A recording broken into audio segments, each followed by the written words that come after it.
So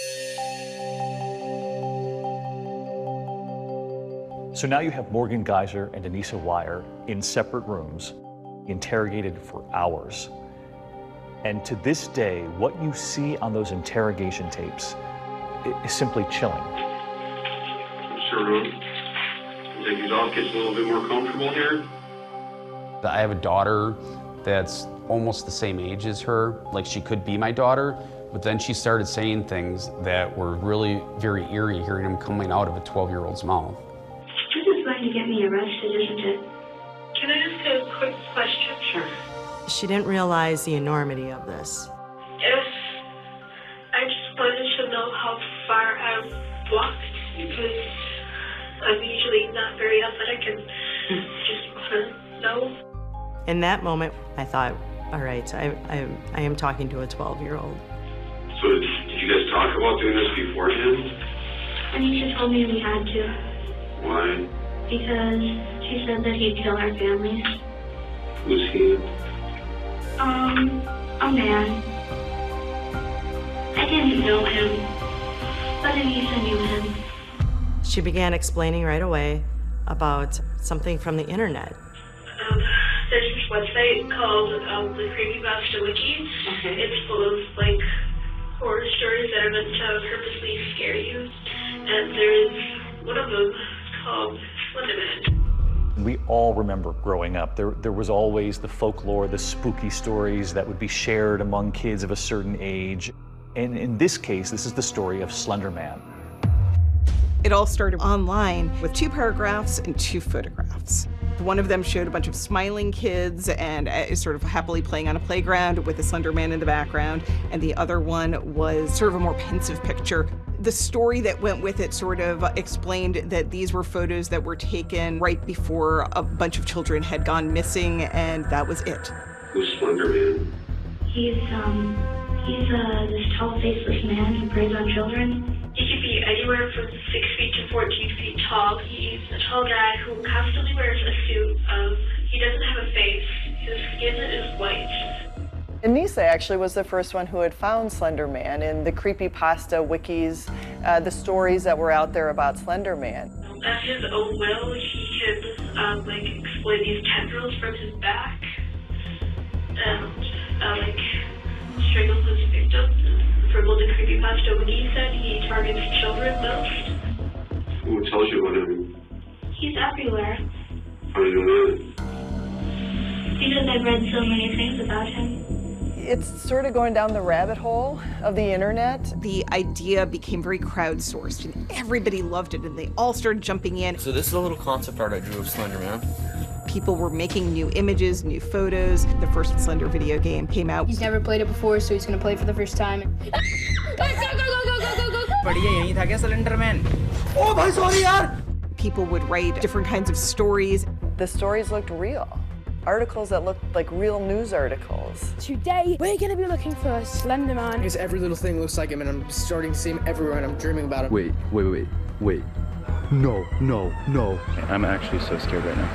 It brings it to life in a way that is almost hard to contain, especially for children who are of an age where they might struggle between what is fantasy and what is reality. At this stage of life, they're really searching. A lot of this stuff that may scare them or that may draw them in, there is no discussion around, there's no critical thinking around, and so they can get carried away. Do you think, looking back, that they couldn't differentiate between what was fictional and what was real? Yeah, I think that all of those fake pictures that were going around, I think very strongly that they believed all of it was real. I actually thought that he was real, because I saw him. We were talking on the bus. I look out the window and I see this supposed snake standing like this with tendrils, looks exactly like a tree. They're gone like that. The facelessness of the character makes him infinitely interpretable. There were a lot of different variations out there, and the girls found a version that complemented the things that they wanted to believe. Anissa explained to me that to prove yourself worthy to Slender, you would have to kill somebody. When Morgan said, we have to kill Bella. And then they were going to walk to the Nicolay Forest to try to find Slender Man. Morgan found out that Slender has this big mansion in the middle of the Nicolay National Park. What needed to make this happen, that for them to live in this mansion, was to kill somebody. And that idea came from Morgan. And my thought was, is she doing this for Morgan? What was Morgan like when you met her? She seemed a little lonely, controlling sometimes, but I just went with it. At the time, did you consider her your best friend? Yeah. She was my only friend for a long time. Why would you hurt your only friend? It was necessary. It wasn't until 6th grade that Anissa came into the picture. Anissa was moving to a new school, so she didn't know anybody. Their interests were similar with regards to what they liked to read. They were into horror stories, supernatural. We're so close, we're like sisters. They were lonely girls. They didn't have a lot of friends. Came across, I think, to other students. The best word I can think of is weird. Were you ever really friends with Anissa? No, not really. She was always cruel to me. I feel like she was jealous that Morgan was friends with me and her. As Morgan learned more about Slender Man, it came to dominate her thoughts. And she got closer to Anissa and a little more distant from Payton. I didn't really understand what we were doing, but I really didn't want to make Anissa mad. It's hard enough to make friends. I don't want to lose them over something like this. Do you understand what it means to kill somebody?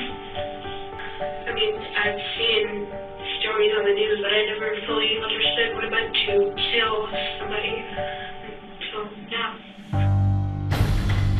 As she's explaining it to me, I'm digesting it, and I'm thinking, where is this gonna lead? Morgan handed me the knife. And then I started to count again. When I was 5 feet away, I said, now, go ballistic, go crazy. That's a stone cold thought. Hi everyone, George Stephanopoulos here. Thanks for checking out the ABC News YouTube channel. If you'd like to get more videos, show highlights, and watch live event coverage, click on the right over here to subscribe to our channel, and don't forget to download the ABC News app for breaking news alerts. Thanks for watching.